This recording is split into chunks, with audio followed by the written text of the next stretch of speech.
Llevaron a José a la zona boscosa hasta una tumba poco profunda, lugar donde el adolescente perdió la vida.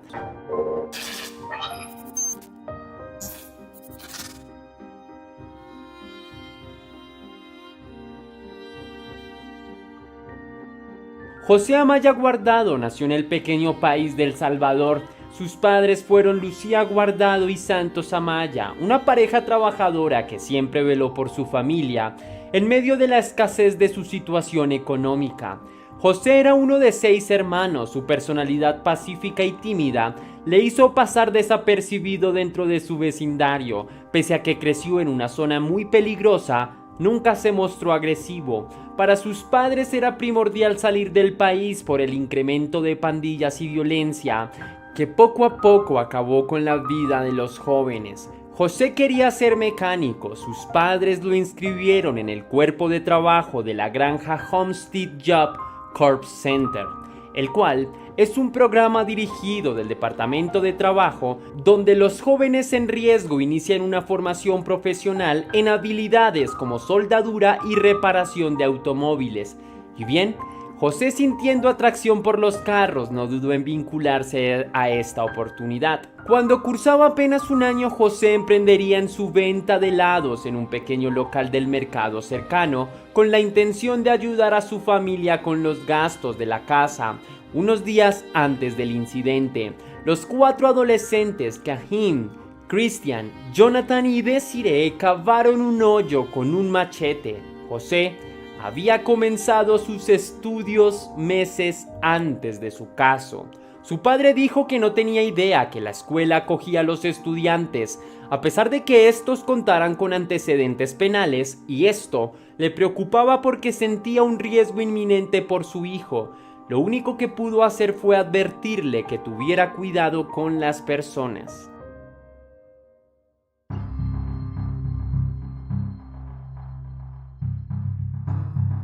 Su madre Lucía dijo que solicitó a su hijo no asistir ese día, dado que había escuchado en muchas noticias sobre crímenes hacia personas inocentes, pero nunca imaginó que harían algo así con su hijo. Él estaba estudiando para ser mecánico y en ese punto fue realmente un misterio, pero lo que sí se sabe es que fue encontrado sin vida por su propio hermano unas horas después de haber sido dejado en su lugar de estudio el 28 de junio. José Guardado llamó a su mamá y le preguntó para obtener permiso para salir del campus y comprar una merienda. Esa es la última vez que Lucía Guardado habló con su hijo. La familia buscó día y noche a su hijo y no fue hasta el miércoles, 3 días después, que el hermano de la víctima hizo su terrible descubrimiento. Comenzó a cavar un hoyo y no encontró nada en el medio, así que comenzó en la parte inferior y en ese momento no estaba preparado para lo que vería. Eran 2 pies mirando hacia abajo. El reporte policial detalla que el hermano de la víctima encontró el cuerpo en un área boscosa, cercana al área de trabajo y estudio de la víctima. Dijo además que sabía que era José por sus calcetines, sabía que lo había encontrado. Agregó que también vio leña quemada cubriendo el cuerpo enterrado. En ese momento las autoridades no tenían mucha claridad sobre lo sucedido e incluso perfilaron al hermano de la víctima como un posible sospechoso. Sin embargo, este siempre se mostró en disposición de colaborar con las autoridades mientras aseguraba que lo único que quería era dar con el paradero de los responsables para garantizar justicia por José Amaya. Para todos fue una sorpresa que a un joven le arrebataran la vida de una manera tan brusca y aún más en un área aledaña a la escuela. La ubicación de la escuela parecía incluso una zona perfecta para cometer crímenes de esta índole, porque estaba ubicada en un área remota rodeada de bosques, áreas con pequeñas carreteras que conducen al bosque, lo que facilita el trabajo de esconder un cuerpo.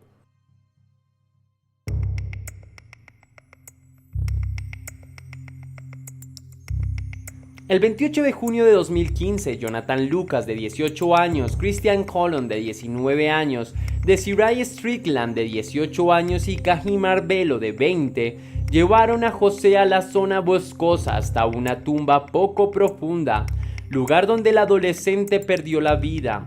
Esa misma noche, en el interior de la tumba, se encontraba el joven de 17 años, pero aún no estaba claro por qué sus supuestos amigos harían algo así con él, porque de hecho tenían una relación cotidiana dentro de lo que se podría describir como normal. Este caso fue tan brutal que logró conmocionar al sur de Florida, por lo que se mantuvo una discreción con los medios de comunicación que ansiosos buscaban saber qué fue lo que sucedió. Los primeros sospechosos en ser arrestados fueron Kahim, Jonathan y Christian Colon, seguido de su novia, Desiree Strickland. Sin embargo, ella se declaró inocente. Su pareja defendió esa teoría e incluso arremetió con insultos a las autoridades para exigir la libertad de la mujer, quien para este momento no dejaba de llorar de los nervios mientras repetía una y otra vez que ella no tenía nada que ver con el caso de José Amaya Guardado. La policía de inmediato la calmó y le leyó sus derechos. Los acusados proporcionaron declaraciones de no culpabilidad y sus abogados tenían preparado todo lo posible para tratar de mantener el crimen en secreto y sobre todo con la intención de no revelar al público esas fotos. Las declaraciones revelaron además de que Kahim Arbelo fue el presunto cabecilla y quien en realidad el que repartió los golpes mientras los demás observaban. José también era compañero de cuarto y la supuesta razón del ataque fue porque José le debía dinero por algunas sustancias ilícitas que había comprado anteriormente.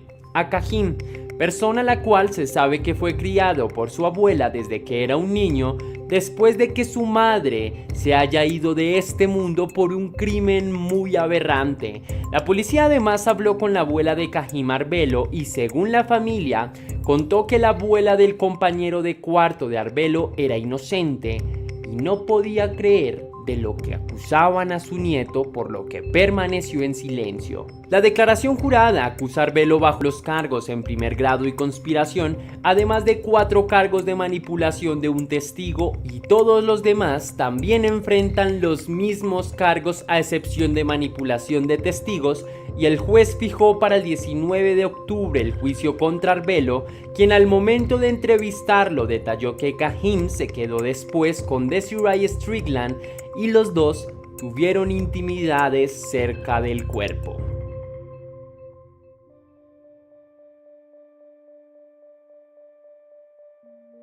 Pasó tiempo para que las autoridades lograran rescatar el cuerpo. La policía también proporcionó fotos que muestran a 2 de los imputados, John Lucas y el presunto cabecilla del crimen, Kahim Arbelo, con evidencias del crimen. Poco después la policía los capturó a ambos gracias a las fotos de las marcas en sus manos. La policía especificó que Guardado cerró sus ojos para siempre luego de recibir varios machetazos, y las fotos mostraron a ambos sujetos en la zona boscosa y muestran varias de las ramas de árboles del recorrido hasta donde se encontraba la tumba. La policía dice que los acusados intentaron deshacerse del arma.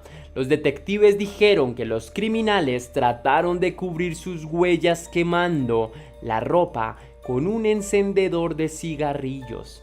También encontraron un guante y un calcetín, ambas prendas dando pistas del crimen, pero el hermano fue quien encontró dichas evidencias esa noche. Los padres fueron los que quedaron más sorprendidos. Nunca se imaginaron que algo así pudiera suceder en un área que él frecuentaba tanto. Las investigaciones policiales revelaron que el cuerpo se descubrió 3 días después de que desapareció. La policía detalla que el ataque ocurrió el domingo 28 de junio. Los primeros 3 arrestados confesaron con detalles y aseguraron que a Kahim Arbelo estuvo blandiendo el machete y como además Guardado yacía en el suelo muriendo, fue entonces que los demás le ordenaron poner en la tumba el cuerpo, quemar sus prendas y enterrarlo. Los detectives dicen que Strickland y otros 3 jóvenes conspiraron para acabar a José Amaya Guardado, ya que sabían que era estudiante en una escuela para jóvenes en riesgo cercana a la granja. La policía además averiguó que Strickland ayudaba y también era parte de la organización que traficaba sustancias ilegales.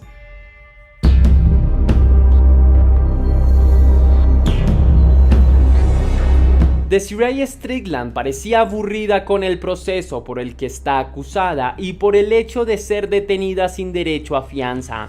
Esto debido a que ella aparentemente después de que fuera detenida forcejeó con los oficiales y todo se volvió aún peor cuando se encargó de destrozar la sala de interrogatorios.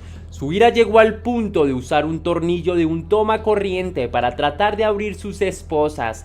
Después de que las autoridades se retiraron de la sala, notaron que Strickland trató de liberarse de sus esposas. La grabación de la entrevista de la joven de 18 años también muestra cómo ella está quitando los tornillos de un tomacorriente y usándolos para rascar en la mesa y escribir groserías. Fue entonces que las autoridades no dudaron de la culpabilidad de Strickland y que en realidad era responsable junto con los otros presentes del día del crimen. Todos eran acusados de participar en el atentado según los investigadores. Todos ellos se mantuvieron en las instalaciones detenidos sin derecho a fianza. Todos relacionados y enfrentando cargos por el atroz caso de José Amaya Guardado. Quién sabe si por la presión y el encierro, pero todos confesaron su participación en el caso en cuestión y que presuntamente se planeó acabar a José Amaya Guardado con semanas de antelación, aunque la evidencia se mostró cuestionable con el cambio de su comportamiento. Al momento de confesarse, algunos se encontraban mirando hacia abajo y agarrando su rostro. El más sospechoso de ellos fue Christian Colon, quien afirma que estaba loco. Las autoridades confesaron que creyeron que Colon sufría de psicosis y que no era competente en ese momento para someterse a un juicio de más de 3 horas. Se presumía que la causa de su comportamiento se debía al fuerte abuso de sustancias ilegales y que esto lo llevó a tener problemas psicóticos e incluso algunos episodios en un par de momentos durante la entrevista. Colon decía cosas como "cállate" o "deja de hablar". Dado que se le declaró mentalmente incapaz, Colon aún espera su sentencia desde que se le informó que en 2020 tendría una condena. Pruebas como esta eran las indicadas para que la esperanza de que se hicieran justicia sobre el caso de Guardado se hicieran efectivas, pero más adelante se revelarían detalles los cuales dejan inconformes a muchas personas.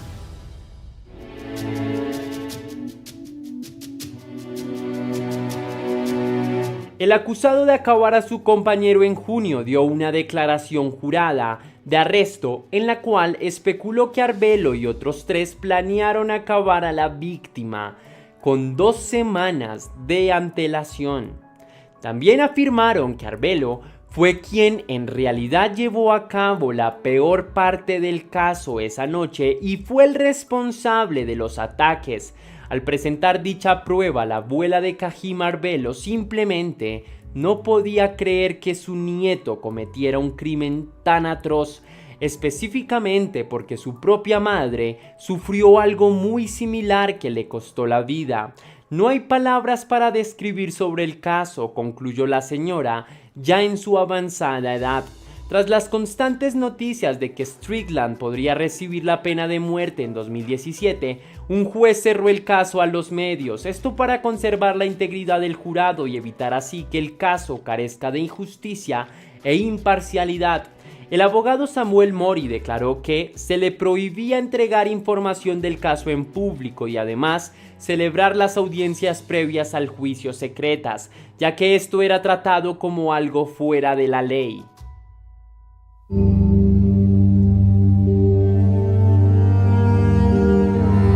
La cadena de NBC explicó que el juzgado renunció a la idea de la pena de muerte para los responsables. La familia de José Amaya Guardado solo pidió que se hiciera justicia con los responsables por arrebatarle la vida a su hijo y que pagaran por todo lo cometido. Ella se sentía feliz porque no tenía otro deseo más que los tengan bajo arresto. Para ella era mejor que estuvieran privados de la libertad que vagando por las calles buscando una nueva víctima y generando miedo. Esa misma tarde se anunció que las clases en el campus de Homestead quedarían suspendidas indefinidamente. La declaración de la institución especifica que dicha pausa en las operaciones proporcionará tiempo adicional para que el trabajo del cuerpo policial pudiera realizar una revisión de la seguridad en el centro de Homestead. La comunidad reaccionó ante el crimen y consideraron en tomar cartas en el asunto, incentivar medidas para promover seguridad y fortalecer la supervisión, solicitando la rendición de cuentas de contratistas del centro educativo Jobs Corps por los crímenes cometidos en áreas aledañas. La comunidad sigue aún sin poder superar tal crimen. Muchos aún ven hacia atrás y recuerdan la tragedia sucedida, su brutalidad y la incertidumbre que gira en torno al cierre del caso. Se sabe que el último sospechoso arrestado fue Joseph Michael Cabrera, de 23 años, y ya que tenía muy poca participación en comparación con los otros, los fiscales en realidad le ofrecieron un acuerdo de culpabilidad, por lo que se estima una condena de 10 años de prisión a cambio de testificar contra los otros. Joseph rechazó el trato y optó por bajar con sus amigos. A pesar de que se le establece una condena y las autoridades hicieron lo posible por llegar a un acuerdo con él, no está claro cuál es la supuesta participación que tiene este joven con el crimen. Esto porque la mayoría de los sospechosos tenían órdenes de arresto selladas. There was a bizarre story in Russellville, Arkansas today. A man who reportedly quit his job over low pay went on a shooting spree with 2 handguns. Julie Money narrowly escaped death when the suspect started firing in her office building. And the door flew open and the man shot him just point blank in the face, and then he turned and I screamed and he turned and he shot at me and it just went past my hair. Searchers in the tiny Arkansas town of Dover this morning found the bodies of 9 missing members of the Gene Simmons family. Ronald Gene Simmons fue un exmilitar estadounidense con antecedentes de violencia y acceso íntimo no consensuado. También es un peligroso asesino en serie que acabó con la vida de 17 personas en un arrebato de locura, disparando su revólver indiscriminadamente y atrincherándose en un viejo negocio de donde era empleado. Utilizó sus propias manos para ahorcar y estrangular a algunos niños pequeños indefensos en su éxodo. Oriundo de Chicago, Illinois, Estados Unidos, Ronald Gene Simmons nace un 15 de julio de 1940 en una época de mucha tensión social y tono beligerante debido a los sucesos de la Segunda Guerra Mundial que se desarrollaba en auge. A sus 3 años, su padre sufriría un accidente cardiovascular, por lo que su madre tuvo que casarse nuevamente para subsistir económicamente y mantener a su hijo, contrayendo nupcias con el señor William D. Griffin, un ingeniero del ejército norteamericano de gran reputación y trayectoria. El oficio del padrastro de Ronald obligaba a la familia a estar constantemente en traslación, por lo que era común para ellos mudarse de domicilio cada determinado tiempo. En el año 1946 la familia viviría en Griffin, a Little Rock, capital de Arkansas. Durante un tiempo viajaron por otros estados hasta que Ronald Gene Simmons tuviera la edad suficiente para seguir las influencias de su padrastro, enlistándose al ejército norteamericano, abandonando sus estudios en la secundaria para hacerse soldado. El 15 de septiembre de 1957, con sus 17 años, Ronald Gene Simmons se enlistó en la Armada de los Estados Unidos, donde fue trasladado a una base militar en Washington para empezar con su entrenamiento. Desarrolló sus experiencias militares con entrega e interés, acatando órdenes sin rechistar y aprendiendo del lenguaje de la guerra. Allí conocería a Bersbeth Rebecca Ulibarri, alias Becky, con quien empezó a salir y a relacionarse íntimamente, tras quedar embarazada de sus primeros hijos, casándose en Nuevo México el 9 de julio de 1960. Ronald Simmons, quien fuera un comprometido militar de oficio y trayectoria, vivió con su esposa durante 18 años en Nuevo México, desarrollando una personalidad roñosa y aislada, coqueteando con la locura en sus profundas borracheras. Allí tuvieron 7 hijos con su mujer. No obstante, la relación familiar era complicada y problemática, llena de abusos psicológicos, infidelidades y violencia doméstica de todo tipo. En el año 1979, el sargento mayor Ronald Gene Simmons pediría su baja en la Armada de los Estados Unidos, luego de años de experiencia con ellos y con la Fuerza Aérea. Sus abusos domésticos eran permitidos y silenciados por su reputación como militar, tolerado por sus colegas y subordinados. Contaba con una reputación de hombre de guerra, por lo que era temido por todos los que lo conocieron, incluyendo los miembros de su familia. Durante más de 20 años de carrera militar, fue condecorado con honores como la Estrella de Bronce o la Cruz de Galantería de Vietnam del Sur por sus misiones como piloto. Llegó al rango de sargento mayor antes de su retiro. El 3 de abril de 1981, Ronald Gene Simmons, de 41 años, escribe una perturbadora carta para su hija, sumamente desilusionado, en donde redacta lo siguiente: «Me has destruido y has destruido mi confianza en ti. Te veré en el infierno».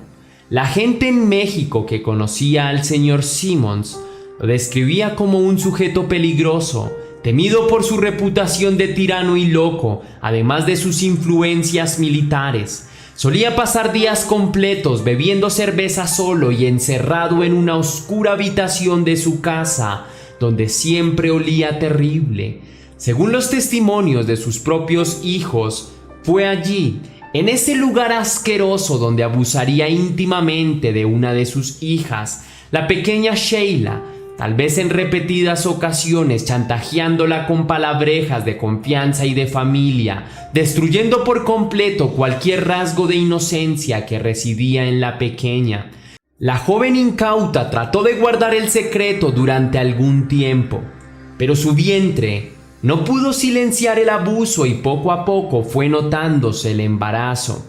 La familia entró en un escándalo y la joven demandó a su padre ante las autoridades mexicanas, quienes pusieron una orden de captura a su nombre. Sin embargo, el veterano Ronald Gene Simmons mueve sus influencias en el ejército para escapar de Cloudcroft, Nuevo México, y viaja a la ciudad de Ward, en Arkansas, en 1983. Se instalaría en una precaria cabaña sin acceso a luz ni a líneas telefónicas, a 10 kilómetros de Dover, la cual bautizan como la Mockingbird Hill. La propiedad estaba rodeada por una enorme cerca de 3 metros, la que oculta lo que sucedía dentro de la casa o sus alrededores. La relación de la familia continuó siendo tensa, decididos a seguir adelante en los Estados Unidos, a tener el bebé y a mantenerlo como un perturbador secreto familiar. Posteriormente, el militar Ronald Gene Simmons trabajó en una serie de empleos transitorios, donde no recibía el dinero suficiente para pagar su hogar de 7 hijos, y ahora un 8º, producto del incesto y el abuso carnal. Con el pasar del tiempo, Ronald era despedido de todos los trabajos que lograba conseguir, debido a que la noticia del abuso intrafamiliar se expandió también por los Estados Unidos, destrozando su reputación, siendo despedido hasta de su trabajo en el mercado como empacador, un 18 de diciembre de 1987. Con el pasar del tiempo, sus hijos se fueron marchando de casa, haciendo sus propias familias, aunque ayudaban a su padre exmilitar y su esposa espontáneamente con ayudas económicas, incluso habiéndolo perdonado por la injuria y el ultraje familiar. Su nieto e hijo al mismo tiempo llegaría a cumplir 3 años.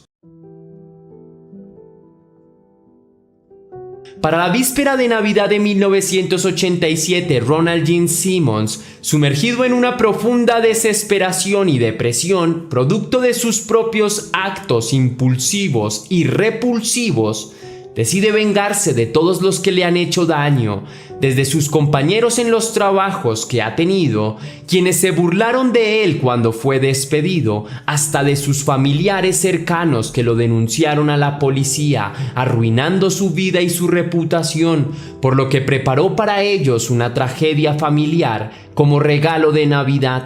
En la madrugada del 22 de diciembre de 1987, Simmons consigue 2 armas de fuego, las cuales compra con tranquilidad en cualquier tienda de los Estados Unidos. Con ellas, asesina a tiros y sin ningún remordimiento a Becky, su esposa, Bersabe Rebecca Ulibarri, y a su hijo mayor Gene con un revólver Ruger Single Six calibre 22. Después de disparar contra su esposa y su hijo, se dirige al cuarto de su hija Bárbara de 3 años, a quien estrangula con sus propias manos y abandona en la cuna.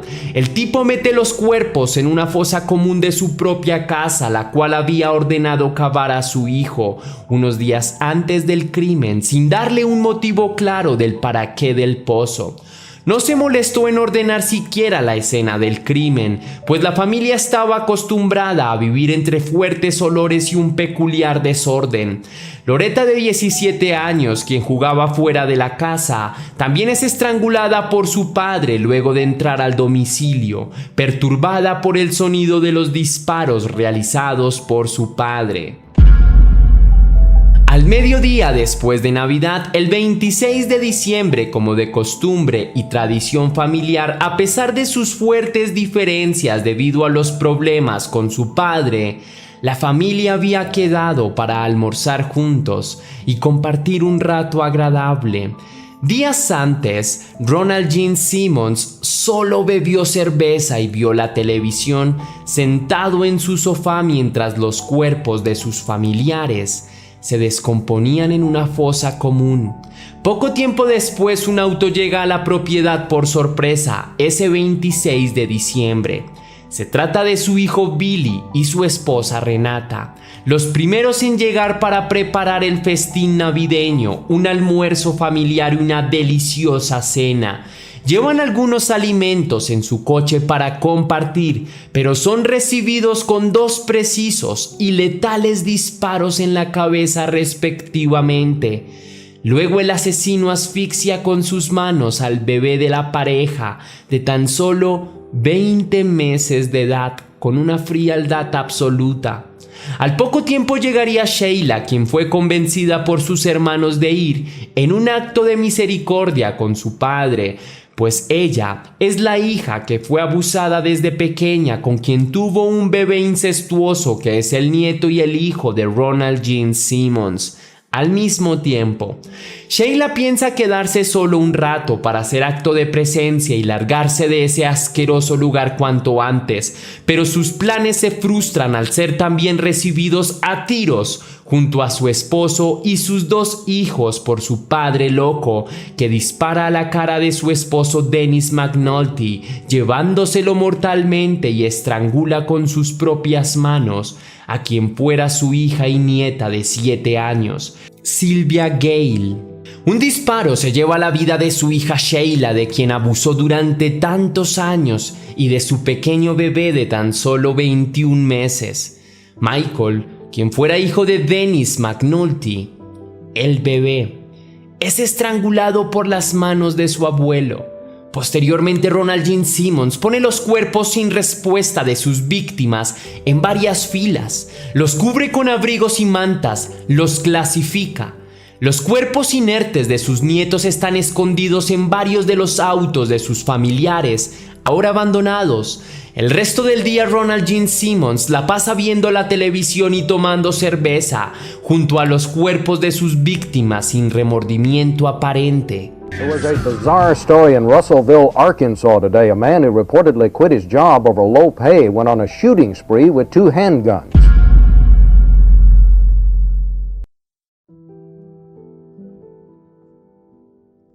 El 28 de diciembre de 1987 por la mañana, Ronald Gene Simmons llega a Russellville, a una oficina de abogados donde trabajó. Allí, sin mediar palabra con nadie, desempunda su revólver y mata al recepcionista, también a una mujer joven llamada Kathy Kendrick. Presuntamente Ronald Gene Simmons estuvo profundamente enamorado de la recepcionista, aunque nunca fue correspondido con sus afectos. Luego se dirigió a una oficina de uno de los trabajos temporales de los que también fue despedido y disparó contra un hombre llamado J.D. Chaffin y contra el propietario del negocio, el señor Rusty Taylor, quien pudo sobrevivir al tiroteo.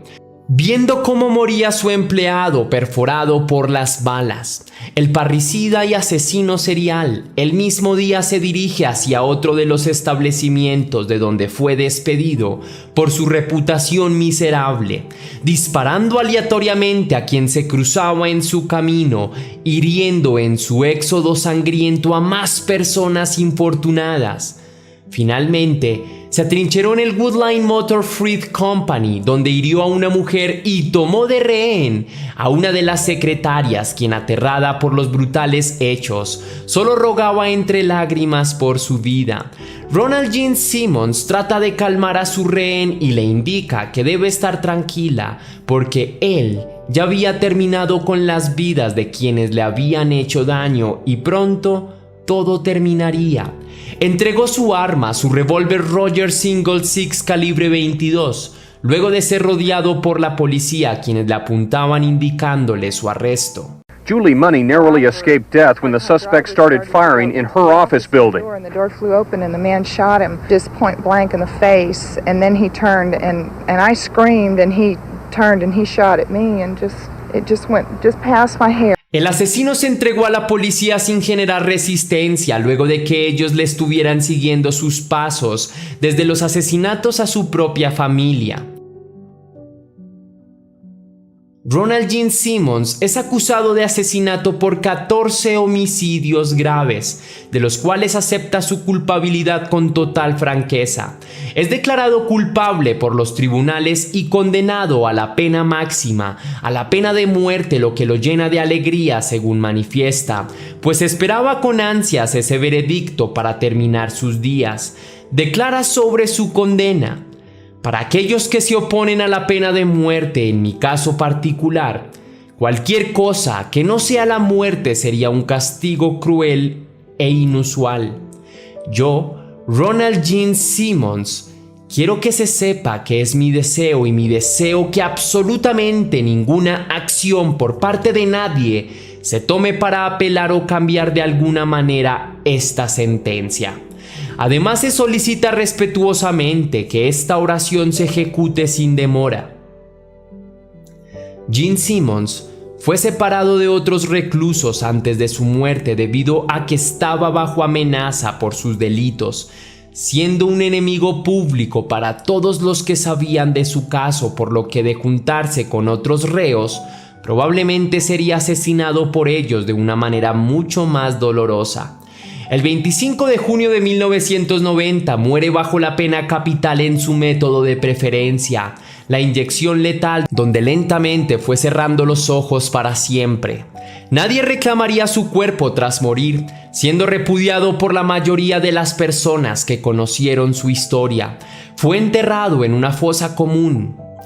El niño niño buscaba manipular su realidad para mostrarse como una víctima de su propia brutalidad. Antes de iniciar con el video de hoy, quiero enviar un saludo muy especial y cósmico a dos leyendas, a Alba Aguirre y Beconio. Gracias, leyendas, por el apoyo que le dan al canal. Espero de corazón todo marche de maravilla en sus vidas, que la salud y la familia estén muy bien. Les envío un abrazo cósmico. Ahora sí, la pregunta del día de hoy es: ¿qué señales hacen a una persona poco atractiva? Déjame tu respuesta en la caja de comentarios. Hay temporadas en el año que siempre extienden una invitación a la introspección, a hacer una revisión sobre nosotros mismos, sobre la manera en cómo nos relacionamos con los demás, sobre nuestros logros y también nuestros errores. Son un llamado introspectivo que reclama un cambio para mejorar, y la temporada navideña es perfecta para desnudar estas reflexiones. Y sí, entre el ritmo de las costumbres, las compras y los compromisos, es normal terminar agotado, pero debemos parar un poco, darnos un tiempo a nosotros mismos, a realizar esa introspección para hacernos dueños de esa mejor versión de nosotros, conociéndonos más, haciéndonos más críticos, constructivos y estableciendo mejores bases para relacionarnos con los demás. Y creo que es aquí, bajo esta meditación, que surgirá un concepto en algunos de nosotros: el perdón. Así que la reflexión que quiero traer hoy se relaciona con este concepto, y sé que es un tema delicado porque reconozco que las heridas que los demás nos provocan pueden llegar a ser dolorosas, y nosotros, los seres humanos, tenemos una natural tendencia a caer, pero también es importante sabernos levantar de los momentos más difíciles, y espero que tú nunca te canses de levantarte. Con este caso quiero que entiendas que la venganza no es un camino que resuelve problemas, y por el contrario, termina contaminando del mismo odio que posee la persona que nos provocó el daño. Como decía Jorge Luis Borges: yo no hablaré de venganzas ni perdones. Olvidar es la única venganza y el único perdón.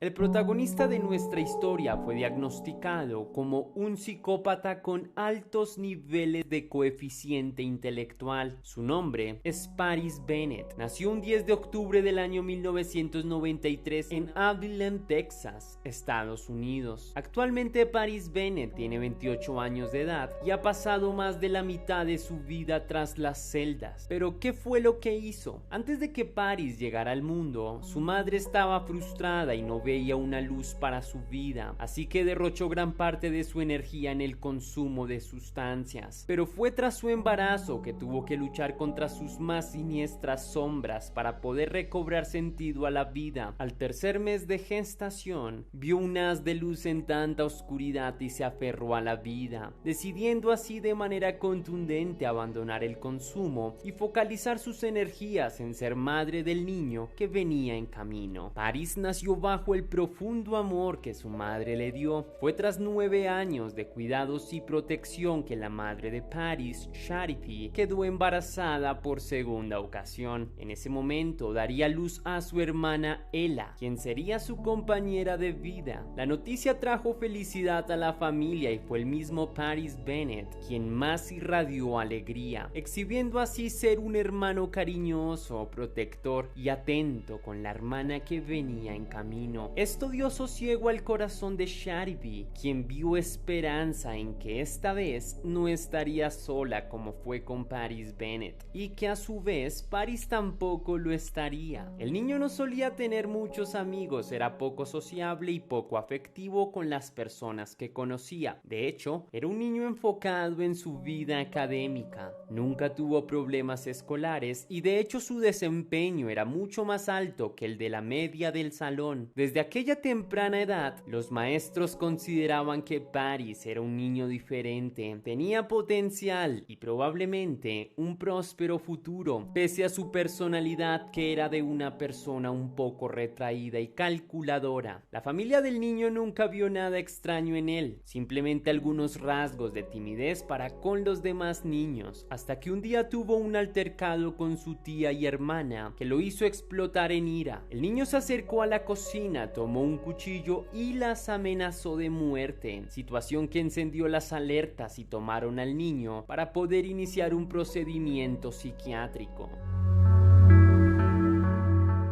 El psiquiatra realizó varias pruebas sobre el niño y este comentó a Charity que el niño tenía una grave anomalía en su comportamiento. Para el profesional era algo insólito que un niño tan pequeño estuviese presentando ideaciones homicidas, lo que le obligó a recomendarle a la madre llevar a su hijo a un tratamiento para sofocar aquellas ideas. Sin embargo, como muchas madres lo harían, Charity se toma a mal el diagnóstico ofrecido por el profesional y evade el consejo del psiquiatra. Sin embargo, aunque el comentario le resultó ofensivo, sí logró instalar en su mente la duda y creó así en Charity una desmesurada incertidumbre sobre lo que debería ser. Así que la ansiedad y el estrés vuelven a hacer frente en la vida de Charity. Y esto, sumado a que el padre de Ella la violentaba, le hacen recaer en un periodo de 6 meses de consumo de sustancias ilícitas, situación que detonó en casa la sociopatía en Paris, quien ya no ve en su madre una figura de protección y empieza a visualizar en ella a una mujer desagradable e intensifica aquellos pensamientos que ardían en su interior. Paris aloja en su corazón un profundo resentimiento hacia su madre que se traduce en acaloradas discusiones que ambos sostenían debido al temperamento descontrolado del niño, discusiones que empezaron a tratar en la cabeza del niño un sendero horroroso, un acto tan atroz que pudiese destruir psicológica y emocionalmente a su madre. Por un momento imaginemos qué pudo sentir Charity. Ocurrió un 5 de febrero del 2007. La madre de Paris Bennett y Ella estaba cumpliendo su turno de trabajo como mesera de un restaurante, un lugar dedicado a las salitas ubicado en Texas, en el que en ocasiones tiene que lidiar con clientes desagradables. Para esta fecha, Charity es una mujer joven de unos 34 años, desgastada de un largo turno en el restaurante, espera terminar pronto para ir a casa a ver a los niños. Ya es medianoche y mientras Charity limpia una de las mesas, ve a varios agentes de la policía ingresar al local, lo que la desconcentra y convoca su total atención. Los hombres solicitan hablar con ella. Un nudo se hace en la garganta de Charity y el corazón se recoge en su pecho hasta casi desaparecer, pues es allí que recibe la noticia que ninguna madre desearía escuchar. Su hija Ella, de 4 años, había sido herida de gravedad aquella noche. El corazón de Charity se rompe, sus mejillas se humedecen, cae sobre sus rodillas en estado de shock. Una rápida serie de pensamientos le abruman y generan una nube negra de confusión en su mente. La madre no logra entender cómo pudo suceder y teme escuchar lo que los agentes tienen por contarle. Recuerda el día brevemente. ¿Cómo pudo ser?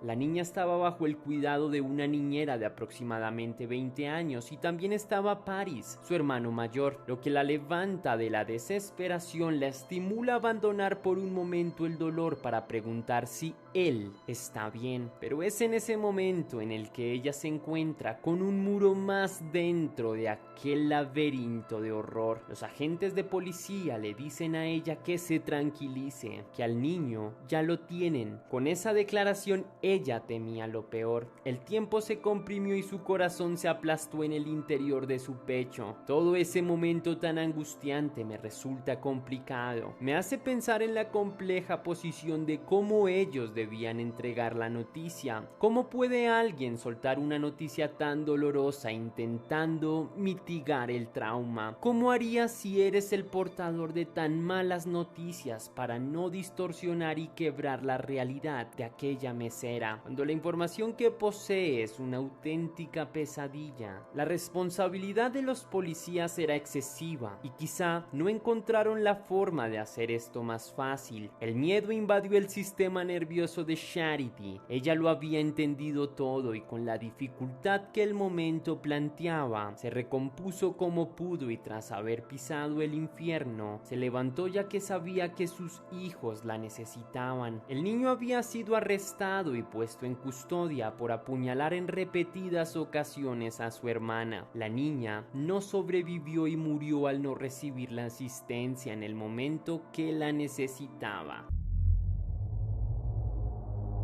El crimen fue confesado por Paris Bennett ya de mayor. Se sabe que cuando era niño logró evadir a la niñera convenciéndola de irse antes, y fue después de esto que perpetró el brutal crimen. Hizo una llamada al número de servicio de emergencias, el 911, y durante la llamada él comentó a la operadora haber asesinado a una persona por accidente. Sin embargo, la destreza del servicio logró revelar información a lo largo de la duración de la llamada. La operadora fue quien escuchó la verdad sobre lo sucedido, pero la información adquirida estaba salpicada de adrenalina y pánico, insinuados por la voz angustiada del niño. A la operadora le costó procesar la información, pues al saber que estaba tratando con un niño, pensó que el infante podría estar exagerando los detalles, a lo que preguntó si la víctima aún respiraba, a lo que Paris contestó que no, y añadió que su hermana estaba sangrando por toda la cama a causa de las puñaladas que él mismo le había propinado.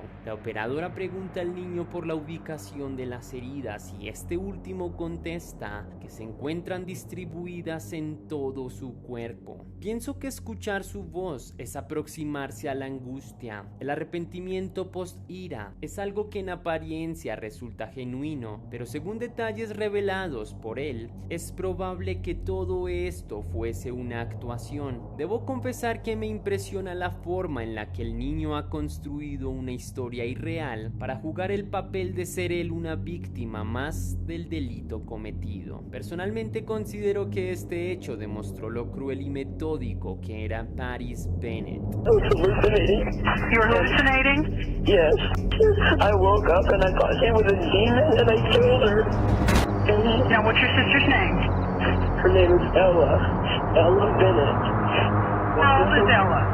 4. She's 4 years old? How old are you? 13. Is she bleeding anywhere? Yes, she's bleeding all over the bed. Because I stabbed her. What did you stab her with? A knife. Okay, where'd you stab her?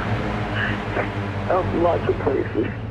Lo curioso aquí es lo que estaba a punto de suceder. En un intento desesperado y bajo un concepto maquiavélico planificado por el niño, Paris intenta justificar lo sucedido fingiendo un brote psicótico. El pequeño afirmó estar durmiendo en la misma cama con su hermana y fue al despertar de la siesta que tuvo una alucinación al mirar a su hermana. Se percata que ella ya no era la misma. Ahora, un rostro demoníaco que está envuelto en llamas ocupaba el lugar de su rostro, y es bajo el agobio de la escena que el niño intenta protegerla, apuñalando a dicho demonio. Esto solo demuestra una vez más la forma en cómo funcionaba el cerebro de Bennett. El niño buscaba manipular su realidad para mostrarse como una víctima de su propia brutalidad. La operadora está consternada por lo que ha escuchado. Tiene al otro lado de la línea a una menor sangrando. Un niño trastornado que resulta haber confesado apuñalar a la niña bajo un brote psicótico y que, en apariencia, estaba haciendo lo posible para regresar el tiempo y rescatarla. Así que, en un intento de mantener a la niña viva, la operadora recomienda a Paris Bennett practicarle un RCP, indicando que debía acostarla boca arriba y hacer compresiones torácicas. Le pide al niño que cuente en voz alta mientras practica 30 compresiones, cosa que el niño enseguida hizo, pero una vez más manipuló a la operadora. Chest. Okay, and I want you to push 30 times. I want you to count. Okay. All the way to 30, and then blow 2 breaths in her mouth. Okay? Okay. 1, 2, 3, 4, 5, 6, 7, 8, 9, 10, 11, 12. Hoy en día se sabe que él salió del cuarto y fingió estar realizando la reanimación. En realidad nunca tuvo la intención de salvar la vida de su pequeña hermana. Al momento que llega la policía, se percata que no hay sangre en el piso y que el cuerpo de Ella está boca abajo, signos que acentúan la negligencia de Paris. Posteriormente, al verse confrontado, el niño confesó toda la farsa que hizo creer a la operadora, así que dejó esta situación en tela de juicio para que ustedes saquen sus propias conclusiones. El niño apuñaló brutalmente a su hermana, fingió un brote psicótico, evitó hacer la reanimación y engañó a la operadora de la llamada, montando todo este escenario en el que fingió estar preocupado. Paris dejó que su crimen se enfriara, no manifestó tristeza, tampoco pena ni remordimiento. Sin duda alguna, Paris planificó con antelación la muerte de su hermana, sabía qué responder y había trazado una vía de escape, sabía manipular y abusó de su condición infantil para fingir que todo había sido un accidente. Lo más lógico sería pensar que Paris odiaba con intensidad a su hermana, pero Paris era bastante extraño y perspicaz. De hecho, él amaba a Ella y muchas personas que conocieron a los niños así lo aseguraban. El tiempo compartido entre ellos había logrado forjar una relación entrañable. Su pequeña hermana también le amaba. Ella quería involucrarse en todo lo que sucedía en la vida de Paris. Él era su guía, su protector, su hermanito mayor. Y para quienes observan desde fuera, Paris era un ángel, era una bendición tener un hijo tan amable y cariñoso con su hermana. La motivación del crimen nunca fue el odio hacia ella, fue impulsado por algo mucho más truculento,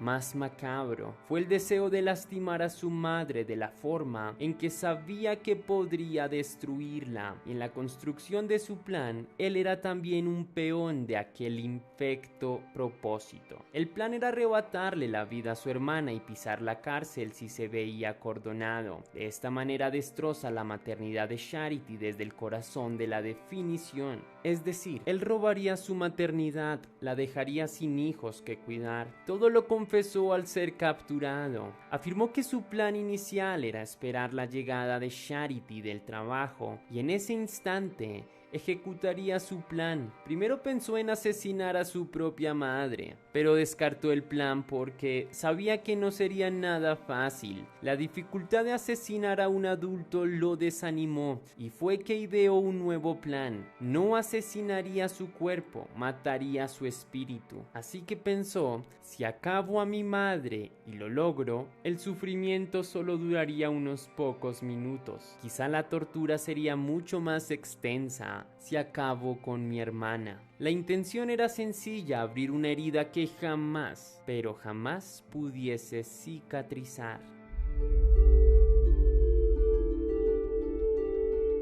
La noche del asesinato, Charity fue a la estación de policía para estar con él y se sabe por Paris que su madre le había dicho en alguna ocasión que no sería capaz de matar a nadie, a menos que estuviesen torturando a uno de sus hijos. Esa noche en la estación, Paris Bennett trajo aquel recuerdo para preguntar con frialdad: ¿ahora qué piensas hacer? Lo que quebró en llanto a la desconsolada madre. Cuando examinamos a Charity, sabemos que hubo una disfuncionalidad en su relación. Lógicamente no fue una madre modelo para sus hijos. Cometió errores a raíz de sus adicciones, con las que en varias ocasiones tuvo que sostener una intensa lucha para dominar su oscuro deseo de la autodestrucción. En su juventud fue consumidora de sustancias y se hizo mamá a la edad de 17 años. Antes de esto, su madre la echó de casa y sé que eso debió ser un golpe crítico para cualquier mujer menor de 17 años. Permítanme esclarecer mi punto. Quiero que entiendan que no quiero ser juez de cómo los padres llevan su responsabilidad, y sé que hay padres excelentes independientemente de la edad que se tenga, pero creo que una madre a los 17 años debe recorrer un sendero de muchas confusiones sobre lo que pueda significar ese compromiso, y si dedican su inquietud al consumo, resulta nefasto para el bebé en camino, además de que la experiencia de la vida va llegando con los años. Por ejemplo, piensa en ti. Probablemente hoy pienses diferente a como lo hacías hace 5 años atrás, y quien eres hoy podría darle una lección a tu versión más joven. Para un niño esto es importante, pues cuando eres padre, tú eres el guía que ha de responder preguntas que enderezarán su camino en tiempos difíciles. Pero no la culpo a ella por sus malas decisiones. Creo que todos pueden cambiar, y para mí, particularmente, ella lo logró. Charity no tuvo una vida sencilla. Cuando su madre la dejó en la calle, le dio solo $100 y le dijo: toma este dinero, bien puedes buscar rehabilitarte o morirte de una sobredosis. Esto, más allá de debilitarla, la impulsó a ser una mejor persona. Consiguió un alojamiento, se matriculó en la universidad e intentaba luchar contra ese viejo enemigo de los estupefacientes. La lucha es difícil, la hacía sentir miserable, y en algún punto de su vida resolvió en que si la infelicidad se mantenía durante un mes más, la única salida que tenía era poner un punto final a su vida. Pensamiento que resulta bastante desolador. El mes pasó, el tiempo la presionaba, pero un revelador descubrimiento le hizo desistir de esa atroz idea. Charity quedó embarazada a sus 18 años, y fue así como Paris se había vuelto el motivo para vivir la vida. Esto invocó en su interior un amor exagerado. La idea de muerte se había evaporado y Charity reconoció que Paris Bennett salvó su vida, irónicamente para intentar destruirla 13 años después. Charity no mantuvo la relación con el padre de Paris. Aquel hombre estaba enfermo, padecía de esquizofrenia, experimentaba alucinaciones auditivas y visuales, así que antes del nacimiento de Paris, ella evitó el consumo de sustancias, restricción que mantuvo por más de una década. Charity estaba logrando reajustar su vida, y fue que conoció a Jonathan Smith en Alabama, con quien tuvo a su segunda hija, Ella. Obviamente Charity, al haber sido madre soltera, tenía una especial devoción y afinidad con sus hijos, pero el padre de ella tenía serios problemas con la bebida, lo que quebró el sueño de ser una familia completa y armoniosa. El problema de alcohol del señor Smith lo hizo violento y puso sobre la cuerda floja la limpieza de Charity. Ella tomó coraje y terminó un ciclo de violencia doméstica después de una agresión que Jonathan efectuó sobre un oficial de policía. Charity evidentemente sufrió de varios traumas y terminó recayendo en el consumo de sustancias ilícitas cuando Paris tenía 12 años y Ella 3 años. Todos sabemos que un niño que tiene por padre a un dependiente de los estupefacientes corre el riesgo de sufrir un colapso emocional, atravesando emociones como la rabia, la confusión, el temor y definitivamente el resentimiento. Situación que vivió Paris. La recaída de su madre no fue larga, duró 6 meses, pero durante esa época el niño tuvo que asumir la protección y el cuidado de su hermana menor. Charity interpretó aquel episodio episodio como unos 6 meses importantes dentro de su vida. En ellos admiró profundamente a su hijo y su tenacidad, pero la culpa de su error conspiró en su contra durante muchas largas noches. Sabía que su equivocación tuvo algún impacto sobre Paris y desearía poder revertir el tiempo para no ser tan débil. Creo que podemos entender un poco sin justificar la conducta de Charity. En el fondo ella no deseaba recaer, mucho menos hacerlo frente a sus hijos, y aunque estaba mal, fue vulnerable. Creo que muchos conocemos casos de niños que han tenido que estar expuestos a ambientes de dependencia, bien sea en espacios de consumo de sustancias ilegales o peor aún, sustancias que terminan con la vida inminentemente. Quizá algunos de ustedes lo vivieron, pero crecieron siendo personas buenas, sin ideas de ir por el camino criminal. Pero a Charity le tocó recibir el peso de su error y asumir que no había criado a sus hijos con el amor que ellos merecían. Tuvo que sentir parte de la culpa del delito. Creo que no era una santa. Comparto que hizo mal con su actitud, pero no creo justo sentir tal grado de responsabilidad, ya que Paris es un psicópata, narcisista capaz de moldear la realidad a su antojo. Sabe mentir, sabe manipular y sabe confundir. Si los sucesos no hubiesen sido como fueron, Paris probablemente desquitaría su ira ciega contra alguien en su madurez o hubiese realizado su atroz plan justificando bajo otra excusa diferente a la del consumo. Él, psicológicamente hablando, nació con la semilla del rencor. Era un psicópata en potencia, y si revisas sus entrevistas verás la inexistente culpa que pone sobre la mesa. You were your mother. Would you keep up contact with you? I would have kept contact. Why? Because I don't believe that anyone is above redemption. If I ever get out of prison and have a child and someone murders my child, I will talk to the person who murdered that child. I will at least give him a chance.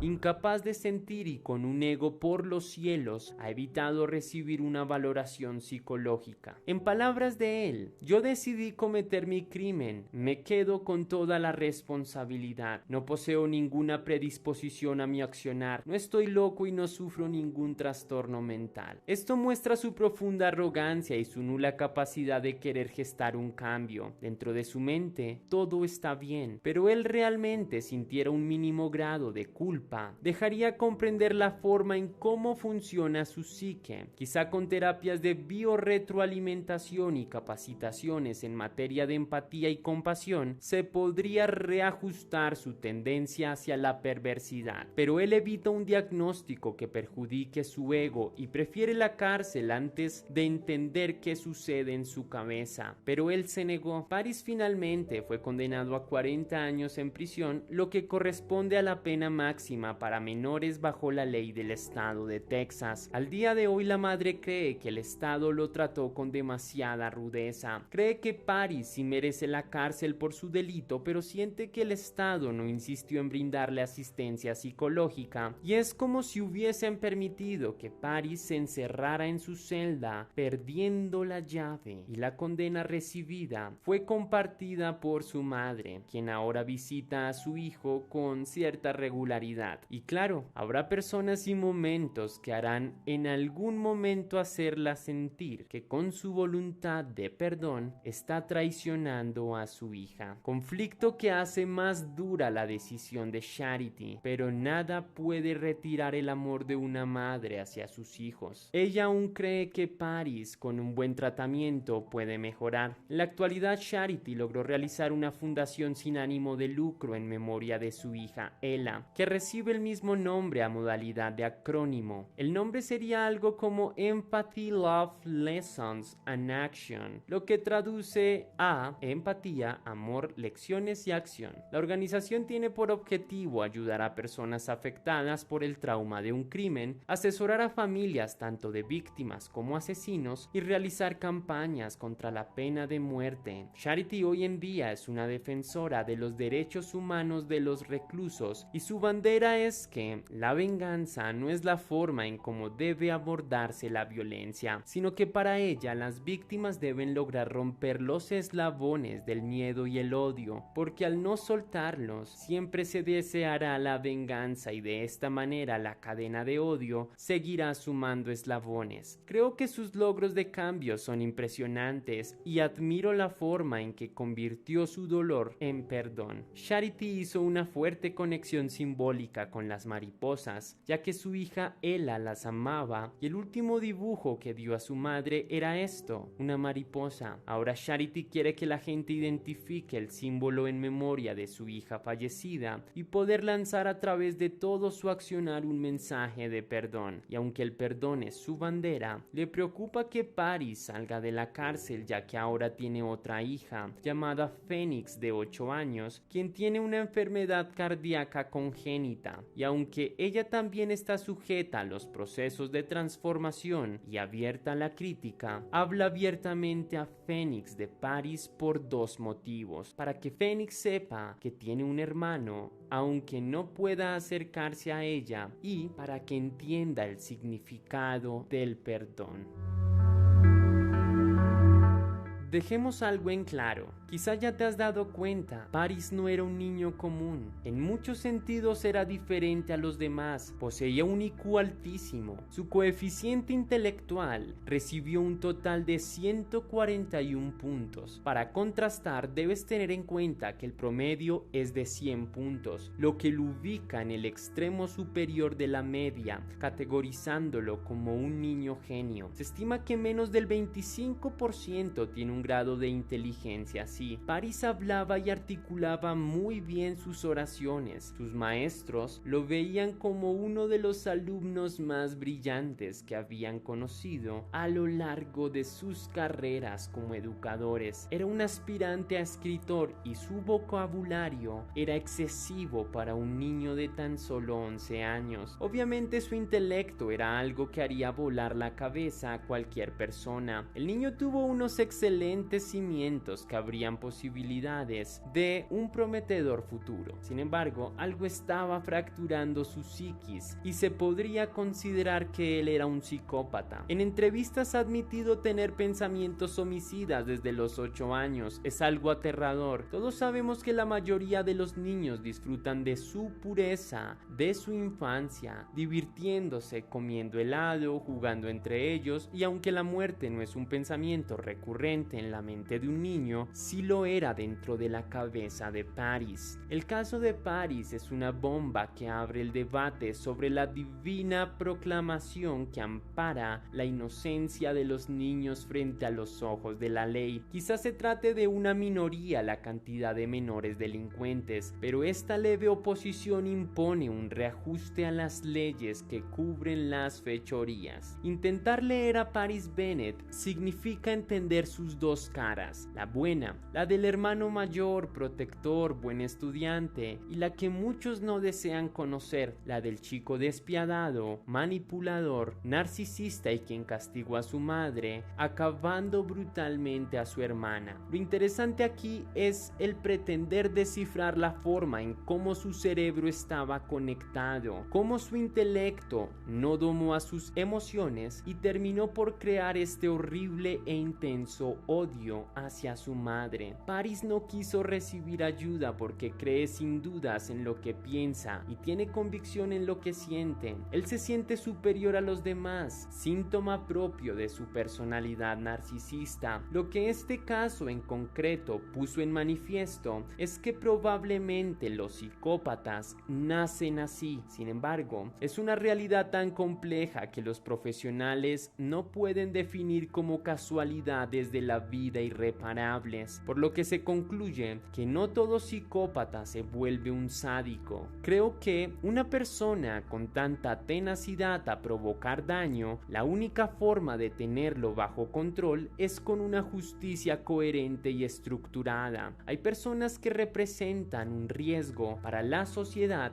y deben permanecer encerradas, y por parte de Charity sé que no fue la madre modelo, pero difícilmente seguramente alguien podría hacerlo. Todos cometemos errores y merecemos la oportunidad de poder enderezar nuestro camino. Ella lo logró y en la actualidad aporta mucho a una sociedad en transformación, pero déjame saber qué piensas tú. Eso ha sido todo por el video de hoy. Déjame tus impresiones sobre este video en la caja de comentarios. Estaré enormemente atento para leerte. Hasta aquí va el video de hoy, leyenda. Déjame saber si te gustó, si te impactó, con tu misterioso like y tu cósmico comentario. Además, recuerda seguirme en todas mis redes sociales para que tú y yo estemos aún más en contacto. Tengo una página de Facebook donde estoy subiendo contenido muy interesante que solo verás allí, así que por favor ve a seguirme para que no te pierdas nada. Solo búscame como Tess Misterios, y una página de Instagram donde verás datos de misterio que te resultarán muy interesantes, así que búscame como Soy Tess Misterios. También tengo un canal en colaboración con Pepe Misterio, se llama Muchos Más Misterios. Síguenos allá y por favor danos tu apoyo. Si quieres y si puedes hacer una pequeña donación para la producción de Tess Misterios, estaré bastante agradecido. Puedes hacerlo de dos maneras diferentes. La primera es con el botón de super gracias que se ubica allí abajo, justo al lado del botón compartir o el botón descargar, o también lo puedes hacer vía PayPal, ya que tienes el link en la descripción y en el comentario fijado. Si lo haces, recibirás un agradecimiento personalizado de mi parte y un saludo en un próximo vídeo. Así que sin más que añadir por hoy, mi querida leyenda, recuerda que misterios somos y que tú y yo nos vemos en el camino.